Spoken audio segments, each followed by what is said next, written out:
Hello, friends. This is Dave Hurwitz, executive editor at ClassicsToday.com, here with recordings that are new but are as great as any of the fabled classics of yesteryear. There, I got that sentence out. I've always wanted to use yesteryear. Anyway, today we're talking about Dvorak, the Dumky trio and the trio in F minor, a famous coupling in the piano trio universe. One of the things about modern recordings, these are all recordings made in the 21st century after 2000. This one's actually from 2018. So we're really only a few years back. And gosh, it's marvelous.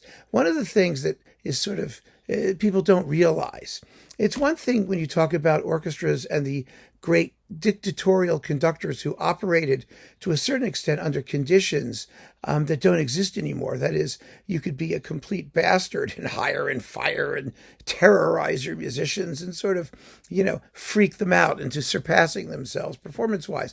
Nowadays, that really doesn't happen because conductors don't have that kind of control. They have to be nice sometimes. But in chamber music, where you're not dealing with that, you're only dealing with that crazy situation. You're only talking about increases in standards of technical merit and interpretive depth. Easy, right? Simple stuff. And there is just amazing chamber music performance going on all the time. And recordings. I mean, more than in orchestral music, you will find that modern recordings of the classics of the chamber music repertoire are likely to be as good, if not better, than anything that happened years past. Now, these two works are, first of all, the music is unbelievable. They're so fabulous. I mean, the trio in F minor, Dvorak's third piano trio, is quite simply one of the most unbelievably magnificent classical pieces in classical form, four-movement symphonic form type works in the entire 19th century. It is passionate, it's melodic, it's rich, it's profound, it's unbelievable. And then the Dumky trio is totally original. It's 6 movements based on the Korean dance, the Dumka, which consists of a melancholy melodic section and then a quicker, zippy, bouncy section, and they alternate, and that's all they do. And Dvorak has created a work of total, flaming originality, screaming genius, incredible. It's like nothing else in the repertoire. And it's been a staple of the chamber music repertoire since the day Dvorak wrote it, which was in the late 1880s.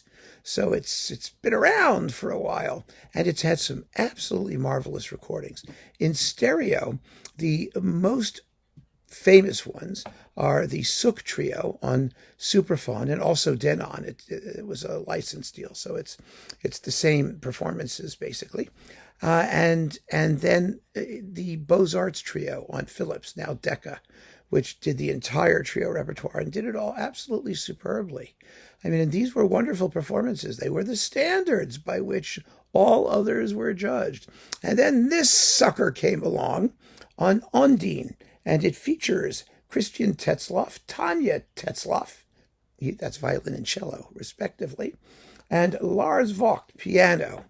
And they play like possessed demons. It's unbelievable how rich, how inflected, how interpretively spot on they are in this music, how passionate, how gorgeously they're recorded. Absolutely magnificent sonics. If you don't know these works, and probably, especially if you're starting out with classical music, you probably don't, because chamber music is a niche. It really is. It's even smaller than the orchestral repertoire or classical music generally, but it's an incredibly fruitful, musically rewarding niche. I mean, the pieces are as big, as colorful, as bold as any of the big orchestral works. They really are, within their medium. But they are astonishingly fabulous and rewarding musically. And there are so many performances, recent performances, that are simply astonishingly fabulous. I mean, they're amazing. And this is definitely one of them, hands down. It's absolutely glorious.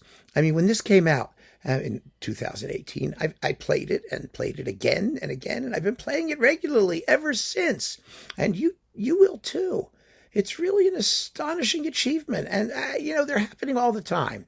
We don't have to go back to the older stuff. If you're one of those people who is interested in more recent things going on or more recent sound technology, whatever you want, because you want it recent, there's plenty there for you. And I've talked about it historically. I've talked about this recording previously too, but I'm bringing it to your attention now because you wanted some recent stuff. And boy, does this fill the bill. So give it a shot and keep on listening. Thank you for joining me. Take care.